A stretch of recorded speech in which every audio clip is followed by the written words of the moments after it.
menjelaskan macam-macam penafsirannya, tetapi tidak ada pertentangan di antara maksudnya, bahkan semuanya memiliki maksud yang sama. Sayyidina Ali radhiyallahu anhu menafsirkan sakinah adalah sejenis angin khusus yang berwajah seperti wajah manusia. Allama Suddi rahmatullah alaihi berpendapat bahwasanya sakinah adalah nama sebuah nampan di surga yang terbuat dari emas yang digunakan untuk mencuci hati para nabi alaihi wassalam. Sebagian ulama mengatakan bahawa sakinah adalah suatu rahmat khusus. Imam Taubari rahmatullah alaihi mendukung pendapat bahawa sakinah adalah ketenangan hati. Sebagian yang lain menafsirkan sebagai ketenangan, yang lain menafsirkan sebagai kewibawaan, dan yang lain menafsirkan sebagai malaikat. Di samping itu masih banyak penafsiran lainnya. Hafiz Ibnu Hajar rahmatullah alaihi menulis dalam kitab Fathul Bari bahwasanya sakinah dapat diartikan sebagai semua yang telah disebutkan di atas. Imam Nawawi rahmatullah alaihi menafsirkan bahawa sakinah adalah gabungan antara ketenangan, rahmat dan lain-lain yang diturunkan bersama para malaikat. Allah Subhanahu wa taala berfirman, "Fa anzalallahu sakinatahu alaihi." Maka Allah menurunkan sakinahnya kepada Nabi Muhammad sallallahu alaihi wasallam. Quran surat At-Taubah ayat 40. Huwallazi anzalas sakinata fi qulubil mu'minin. Dan dialah yang menurunkan sakinah ke dalam hati orang-orang beriman. Quran surat Al-Fatah. Fihi sakinatum mir rabbikum. Di dalamnya terdapat sakinah dan dari Rabbmu. Quran surah Al-Baqarah ayat 248. Kesimpulannya, banyak sekali ayat Al-Quran dan hadis yang menyebutkan kabar gembira tersebut. Diriwayatkan dalam kitab Ihya Ulumuddin bahwasanya Syekh Ibnu Thauban rahmatullahi alaihi pernah berjanji kepada saudaranya bahawa ia akan berbuka puasa bersama. Tetapi ternyata ia baru tiba keesokan paginya. Ketika saudaranya menanyakan penyebab keterlambatannya, Syekh Ibnu Thauban rahmatullahi alaihi menjawab, "Seandainya bukan karena janjiku padamu, tidak akan aku ceritakan penyebab keterlambatanku. Tanpa sengaja aku terlambat datang hingga waktu Isya. Selepas salat Isya aku teringat belum salat witir, sehingga aku khawatir jika aku mati malam itu, salat witir itu menjadi tanggunganku. Ketika aku sedang membaca doa kunut pada akhir salat witir, terlihat olehku sebuah taman surga hijau yang penuh berbagai jenis bunga. Demikian asyiknya aku memandang taman itu sehingga tanpa terasa tibalah waktu subuh."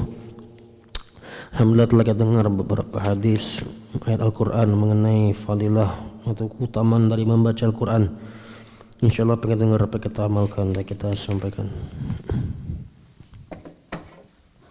A'udzubillahi minasyaitonir rajim. Bismillahirrahmanirrahim. Alhamdulillahi rabbil alamin hamdan syakiran hamdan na'iman hamdan yu'afi namahu wa yakafi mazidah. Ya Rabbana lakal hamdu kama yanbaghi li jalali wajhikal karim wa 'azimi sultanik. Allahumma salli ala sayyidina Muhammad wa sayyidina Muhammad. Rabbana zalamna anfusana wa illam taghfir wa tarhamna lanakunanna minal khasirin.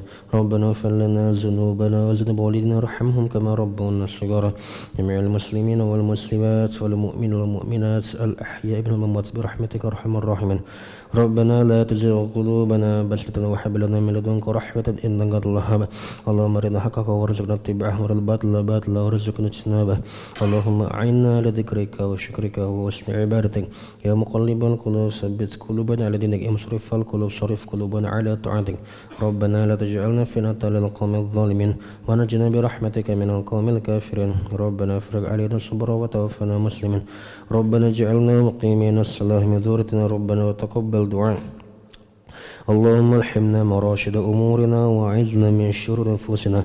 اللهم اهدنا واهد بنا واهد جميعا واجعلنا سببا لمن اهتدى.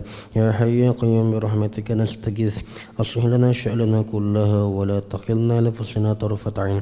ربنا هب لنا من أزواجنا وذريتنا قرة أعين واجعلنا للمتقين إماما. ربنا آتنا في الدنيا حسنة وفي الآخرة حسنة وقنا عذاب النار. وصلى اللهم على سيدنا محمد النبي الأمي وعلى آله وصحبه وسلم.